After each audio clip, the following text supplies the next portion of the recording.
Hello everyone, welcome back to Focused Survival, the best 7 Days to Die tutorial series on the internet. Just kidding, I wish it were the best.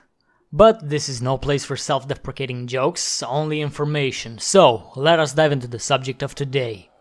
It's the 5th day, so we only got 2 more days except this one until we have to face the first feral horde, and, as such, we should prepare for it. But before I talk about the main objective of today, I'd like to clarify a few things. First of all, while the goals of the first 3 days must absolutely be fulfilled, days 4 and 5 are kind of a do whatever the hell you want type of deal, with the focus of each day being more of a guideline than a rule. If you remember, before we talked about the main goal of yesterday, I said that you can ignore the main focus and just gather materials if you can't find any settlements to scavenge. Now, I don't know what circumstances each of you guys found yourself in, so I will try to cover 2 possibilities. A. You found yourself a relatively large settlement and you have taken refuge in one of the houses there.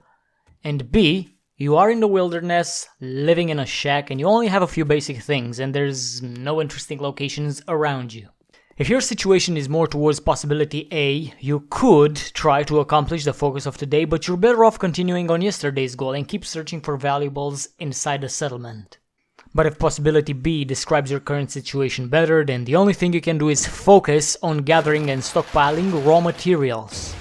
There's really not much to say about gathering materials that you guys don't already know about, but I will try to describe this process as if I'm teaching my grandmother how to play the game. So, let's finally get to it. First, in order to gather materials, you'll need proper tools, because you can only do so much using only your bare hands. First tool that you'll craft in the first 5 minutes of the first day is the stone axe, and it's a pretty decent tool until you can forge iron tools, so you can use that one for a while. You can also craft higher quality things which perform much better if you invest skill points into the toolsmithing perk. First level of that perk gets your crafting quality to 50, and each additional level increases the quality of your crafted items by increments of 50, up to a maximum of 500 quality level. When you scavenge, you can even find items above the 500 quality threshold if you're lucky and your quality Joe skill is maxed out. Now, once you craft specialized iron tools or you find them in hardware shops, remember that each of them have various roles. The fire axe is the go-tool for breaking through wooden barricades or cutting down trees to gather wood, while pickaxe is used mainly to break through safes or mine stone, iron, and other metals. There's also the shovel to dig through dirt, sand, and clay, resources that are necessary in construction. You can also use the gardening hoe, which gathers more plant fibers from tall grass, or you can use it to fertilize the soil so you can grow your own garden one day. There's also construction tools, but I'll talk in more detail about these in the next video. Probably. In day 5 you will most likely have iron tools, which can get the job done, but you should look forward to either crafting or buying steel tools, which gather more materials in addition to doing it faster. Last, but goddamn certainly not least, are the motorized tools, which can be bought from traders who have them in stock if you have a large amount of dukes at your disposal, or they can simply be found while scavenging. These motorized tools are counterparts to the previously mentioned iron or steel tools. The chainsaw takes the place of the axe, cutting through wood like a hot knife through butter, and there's the auger, or as I prefer to call it, the drill, which can easily replace both the pickaxe and the shovel, and it's able to dig through dirt or gather stone and iron with insane speed. As you use these specialized tools, you will notice that your mining skill increases, and in addition to helping you mine faster, it will also unlock the Miner 69er perk, which greatly improves your mining and woodcutting efficiency with each level purchased. Another perk that can help with your material harvesting is this perk named Sexual Tyrannosaurus. If you recall the first day video, I told you to invest your first skill points into this particular perk. Alright, let's do a quick recap. Tools have tiers.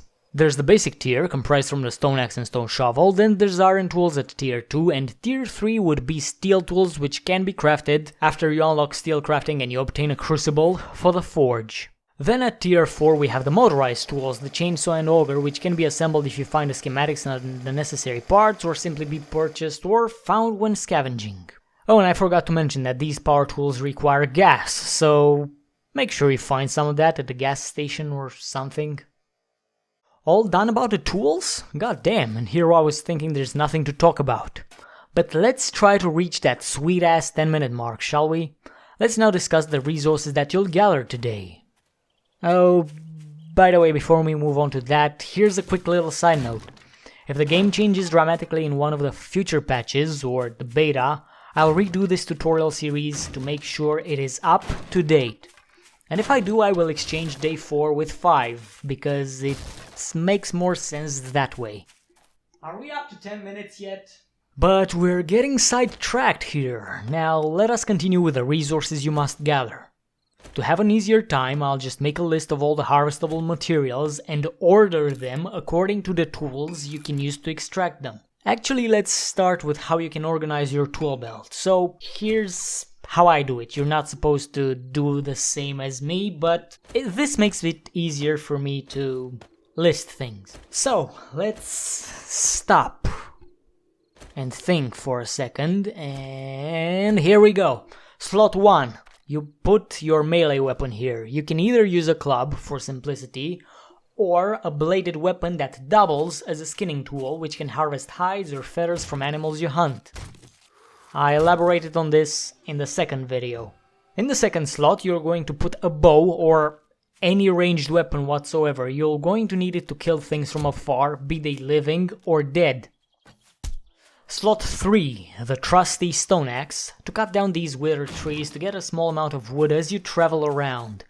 This shouldn't be your primary means of wood gathering this far in the game, but it's still a viable alternative if you just walk around. We allocate slot 4 for bandages. If you start bleeding, use these to patch yourself up so you don't die.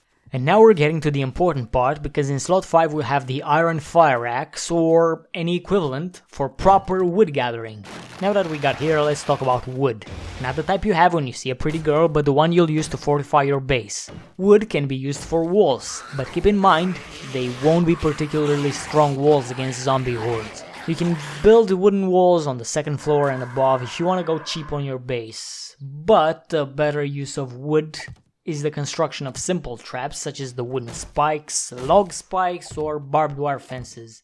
I will elaborate more on them in one of the next videos. Now let's move on to the next tool belt slot, the 6th. You put your pickaxe or its counterpart here so you can mine. But what can you mine? Well, for beginners, try these small boulders. They give a bit of everything, stones and iron primarily, as well as other materials. But Halcylion, what other materials? Shh. Let me finish. Because these other materials can also be found in abundance throughout the world, and you can sometimes even spot them from afar. There's the coal, hidden in plain sight or burnt forests. It can be used as fuel or mixed with potassium nitrate for the production of gunpowder. Then there's this potassium nitrate I just mentioned, usually found in the snowy areas, and it's quite hard to detect them there because it's just as white as the snow around it. You can also find potassium nitrate by breaking stalactites or stalagmites inside caves if you come across any of them. Then the next resource is lead. You can sometimes find lead deposits in forests, and once you mine some of it, you can put it in the forge and use it to make bullet tips. I also heard rumors that you can find oil shale deposits in the deserts which can be used to make gasoline, but I personally never found any. You can sometimes find veins of these materials underground if you search long enough, but digging underground was never my thing, so if you want to watch something about underground mining, you're gonna have to search another video. Now there's another metal, brass, which is needed for bullet manufacturing, but because it's an alloy it cannot be mined, so you can only obtain this by scavenging. Where were we? Ah yes, the pickaxe. You can also dig through solid stone if you want to mine underground, so you can find more resource veins, but I think I already said this in another form. But this is pretty much it for the pickaxe, so we only got 2 more slots left. I guess you could keep the shovel in the 7th slot. The shovel is used to dig through the softer parts of the ground. You can dig out dirt, which is only useful if you want to build a garden somewhere you shouldn't. Then the actually useful materials you can dig with a shovel are as follows. Clay, which is absolutely needed to forge any item in the game, or build cobblestone walls. And then there's sand, which can be forged into glass jars or windows. Any other blocks that I haven't mentioned, you can feel free to experiment with them. I only listed the important ones here. But we're nearly at the end. So what can you put in slot 8? Well, not a tool, but we can put something that will help with all of this material gathering. coffee, or beer. Both of these drinks, when consumed, grant you a brief period of enhanced stamina regeneration, so you can recover faster from exhaustion when you mine or do any effort.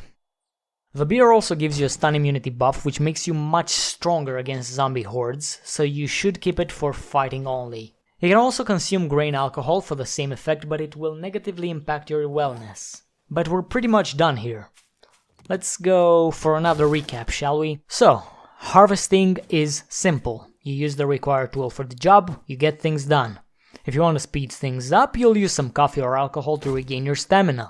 If you spend just one day doing hardcore material gathering, you'll be able to prepare even the weakest shack to withstand the first feral horde.